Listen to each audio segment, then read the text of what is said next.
Samsung Electronics hosted its Unpacked event at San Jose this week to share its latest Galaxy innovations that offer a mobile experience fueled by artificial intelligence. So what does Samsung's Galaxy S24 series boast? How are industry insiders responding? And what are the broader implications of the AI smartphone era? Hello and welcome to yet another edition of Issues and Insiders. I'm Min Sunhee. It's no longer enough just to have a smartphone that's smart. Starting this year, Samsung says your smartphone needs to accommodate artificial intelligence. For this, I have Dillon Seo from Deutsche Telekom here in the studio. Dillon, it's been a while. Welcome back. Thank you. Thank you for having me again. I also have Matthew Weigand with us. Matthew, it's been a while with you as well, right? It's great to have you here. Yeah, it's good to be back again. Right, Happy Matthew. New Year. Let's begin then with details about Samsung's Galaxy S24 series. I mean, what features do they promise, and what is your personal assessment of these features? Well, from the hardware side, it's the two features that stand out the most are that it has a titanium frame and that the screen is brighter than it has been in previous models. And those features stand out the most because almost everything else about the phone is like the same as the previous model, which is unusual for the Galaxy series. The dimensions, the physical dimensions are about the same size. It's about the same size. The battery is a little bit better, but just a small amount. The processor is the next version of the processor that was in there the previous year. The cameras are exactly the same as the previous model. And basically, there's three versions of it: the S22, S24, S24 Plus, and Ultra. And the Ultra still has a stylus, you know, just like the S23 from the previous year and the S22 from the year before that. For a design standpoint, it seems more flatter and more boxy. The edges are more 90-degree angles. The corners are a little bit sharp. You know, if you have sensitive hands, you might start feeling it after a while. And previous editions of the S22 series over the past few years have been more rounded, but they're going with a flat version, a flat design aspect this time. The biggest changes are inside with the software and the artificial intelligence that it has this year. But a lot of it is very familiar to people who already own Galaxy phones. And we will delve into those AI features in a bit then. Dillon, what's been the response within the industry itself with regard to Samsung Galaxy S24 series? Right, I think the industry response for this new release of Galaxy S24 is somewhat mixed.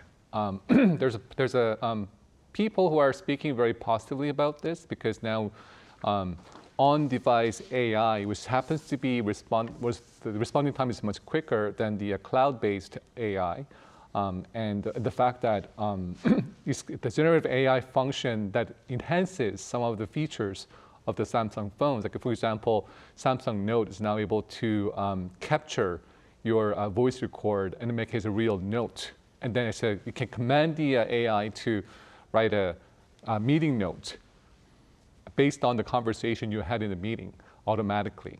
And also, you can summarize the content using the powerful AI function, which are very interesting if you're working in the industry and then try to capture all the notes for your meeting and so on.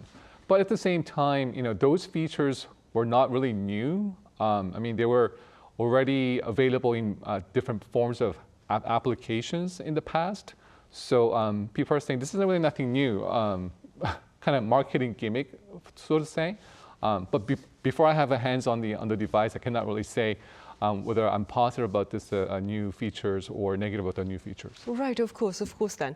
Broadly speaking, Dillon, though, what are industry insiders then saying about this era of the AI phone, if I may? Yeah, I mean, this is very interesting. Within the Deutsche Telekom, we have a lot of discussions about this AI phone, what's going to change in the future. What we see is kind of appless phone. Because right now, basically, when you use your smartphones, you have to download different apps for different functions. Like when you want to book your flight, you have to actually download the flight information, app that handles the flight information. You want to book your hotel, you have to actually download the hotel app to do it. But going forward, if AI can just conduct all the instructions that human tells to do, then those apps will be kind of obsolete. So, people will be using the phone to actually ask the phone to do the exact same thing without any apps. So then what's going to happen to the app ecosystem is something that we're kind of contemplating about. At the same time, will people use the voice to command their needs? Because with the new generation coming up, so-called the MZ generation, who are very into touching and using gestural input to do their work. Now, you can see that there's a lot of kiosks in Korea when they make orders on the food, right? They don't like to talk to people. Now, will they feel comfortable to talk to the phone? And that's another interesting user experience that we are kind of observing and see whether that's going to be the case. Right, so that's something that we can look out for then. Matthew, Dillon used the term on-device AI, which is being thrown around quite a bit in recent times. What exactly does it mean, and why is it so important? Well, it's basically the idea of having artificial intelligence on your phone or on your laptop or on your desktop at home, and not as a service in the cloud. So either it's all the services that we use now, the websites that we visit, they are always on someone else's computer, like a company's computer in a data center somewhere. And but if you want to use some applications on your phone, like apps that he was talking about before, or maybe a word processor or something like that, that's a local program that runs locally and doesn't communicate outside of your phone or your laptop. So the difference between those is one is always accessible no matter where you are. You could be stranded in the middle of the desert somewhere with no cell phone service and still have your on-device apps. And the other one is you are only accessible when you can communicate with the rest of the world. So on-device AI is the idea of having something that's only on your phone, but that still works as artificial intelligence, which is still a very new concept and a very difficult concept to pull off, because artificial intelligence that we've talked about over the past year, it has only been able to be developed because of new advancements in hardware, faster memory, faster processors, bigger and better computers, and those latest advancements are always in the data center first. They're in the cloud, they're in large corporations, they're under control of large corporations. So getting all of that power and computing ability and putting it just in your pocket is a goal to be reached, the on-device AI. Which is why there's quite a bit to look forward to. Matthew, what AI-powered fresh mobile experience then, for the time being, does Samsung's Galaxy S24 series promise? Well, it's got some pretty cool features. You can't just talk to your phone yet, which is a little bit disappointing. You kind of wonder if people will start having conversations with inanimate objects because they can talk right back, like he was talking about earlier. But what you can do is still pretty remarkable. There are, the first thing you can do, and all of these features, I think they have a theme when I was going through this. It feels like it's designed to help travelers, international travelers, because you can point the new Galaxy S24 phone at like a landmark or a sign or something like that, and then you can take a picture of it or even just show it on the screen, and you can circle it and you can immediately search online for what is in the picture. Like some people said that you can take a picture of a landmark and then circle it and search for it, and you can find out more information about the landmark. Or if someone has a cool handbag that you want, and you can like take a picture of the handbag that they have and then like search for it. By circling it on the screen. Yeah, just circle it on the screen. So a gesture, like Dillon was saying earlier, instead of talking to your phone. Yeah. So it's more like, its gesture is more interactive. But the other really cool thing that the on-device AI can do on the Galaxy S24 is that it can translate languages, real-time transcription and translation. So you can use your phone and it will listen to someone speaking in another language, and it will write down, first of all, it will write down what they have said in their own language, and and then it will translate that into your language, and then it will write down and also speak to you what they have said in your own language.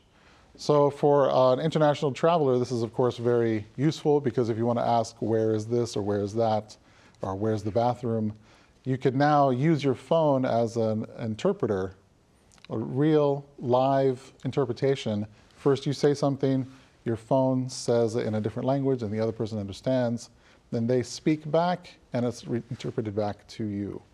So it's a real big help when you go into a foreign country and you don't know the language. Right, so no longer will language be a barrier then for you when you travel. Now, Dillon, I understand this may be a very tough question because we've just been introduced to the Samsung Galaxy S24 series, but do you see the presence of these new AI phones changing or expanding the consumer base for Samsung electronics? I would say initially it could be increasing the number of phone sales, just how the fold and fold and was it fold and flip? Yeah. So those phones, when Samsung introduced those phones, the sales kind of went up, but I think it's not going to be affecting the iPhone users to switch the phone to the Samsung Galaxy S24. Because I believe that Apple will also have similar functions coming up with their own iOS updates. People are not, I mean, when you actually impress the consumers with new features, I mean, that does not often lead to a loyalty of the product or brand. So for those people who are using the Galaxy phone right now, may want to go and buy these new phones, but I don't think it will be affecting the iPhone users to switch. So they may just, those people using the Android phones, non-Samsung phones, may have an interest to change to Samsung phone. So that will kind of increase the number of users. But for people to switch over from iOS to Android, I'm a little skeptical. So I'm assuming my next question was going to be about whether you see these phones as changing market dynamics. I'm assuming your answer is going to be not really. Not really, because the ecosystem that people are into when those people using the iOS, I mean, they're using the iPads and they're using the Apple Mac or iMac and so on. Yeah, the last time you were here talking about how they use the entire equipment. Exactly. So they're so into that ecosystem that it's not going to be a game changer for them to switch the new operating system ecosystem just because the AI has been added.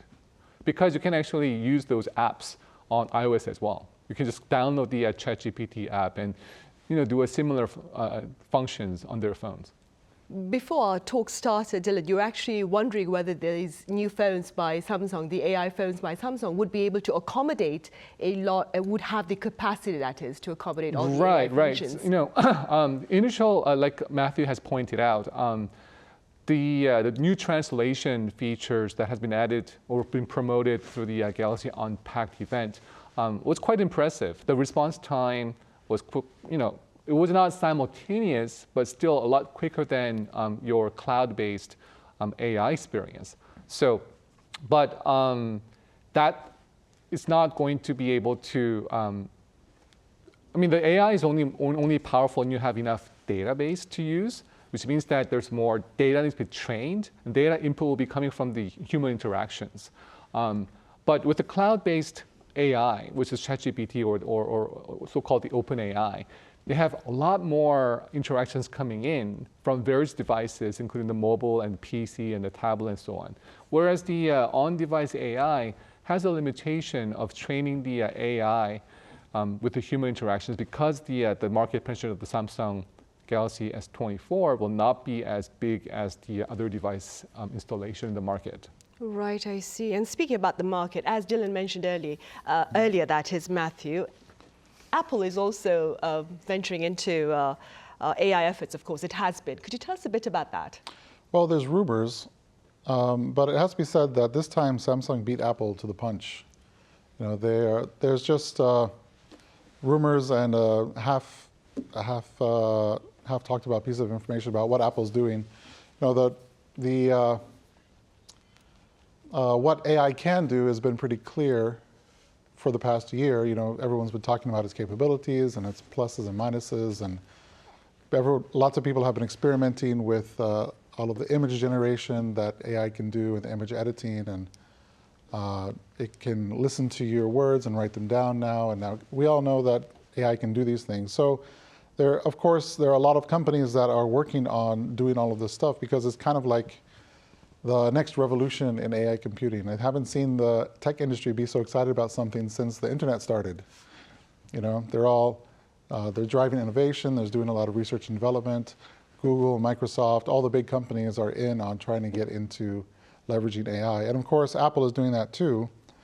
But they might end up having to be playing catch up because the features that are already coming out in the first smartphone with AI capabilities this month are going to be features that either they will have right away or they're going to have to wait a little while to debut. Apple usually debuts new models in the fall, and they usually start hinting at what they've got in the summer. So it's going to be at least 6 months or even longer before Apple has something similar to the Galaxy S24 this time. And even if it has all the same features and 1 or 2 more features, it's still going to be a little bit of a game of catch-up. Right. Dillon, moving forward, as is often the case, that is, rapid advances in technology, the regulations with regard to those advances in technology are not as quick to catch up.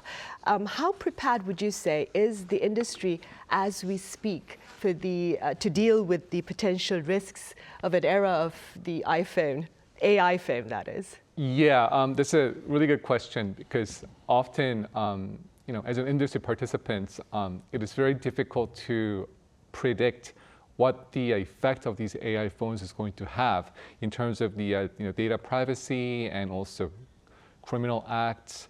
But knowing the fact that we are aware of potential threats, it can create, for example, having your data being transferred out to the cloud without you knowing it, or how the company is using your data that you collected through the AI interaction is going to use that information to benefit their business, and you're not aware of it. I mean, we are becoming, as a consumer, we are becoming more aware of the fact that these companies are using our data to monetize, and we are not aware of it, or how we don't know how our data is being used by these companies, right? So because the consumers are more aware of it, I think we will have more power to enforce these companies who are using the AI to conduct their business, to be more transparent about how their data has been collected through the AI interaction, and how they're using the information they collect to benefit their business.